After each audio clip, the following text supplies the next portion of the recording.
الان این بیابونیه دستشویم گرفت، زدم کنار دیدم یه صدایی میاد. حالا این بالا رو کردم ببینم صدا مال چیه. با زبون بسته افتاده تو چاله، افتاده تو چاله گیر کرده.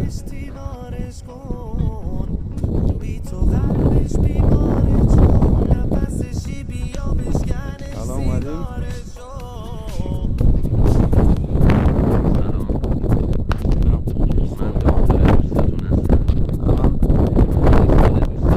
الان اگه خودم برم پایین خودم دیگه در نمیدم، آجر رو انداختم پایین.